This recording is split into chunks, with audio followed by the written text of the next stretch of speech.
Różowo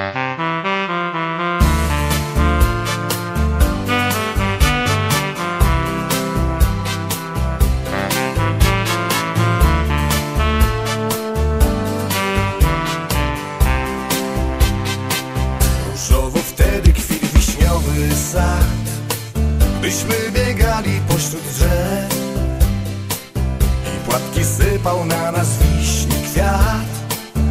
Wiosenny dzień. Mieliśmy wtedy po 16 lat i śmiał się do nas cały świat.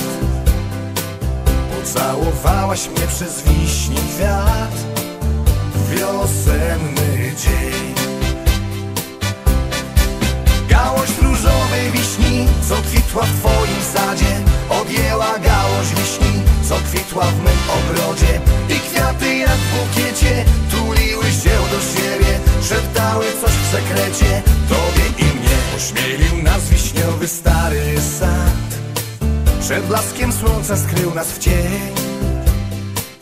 Pocałowałaś mnie przez wiśni kwiat. Wiosenny dzień.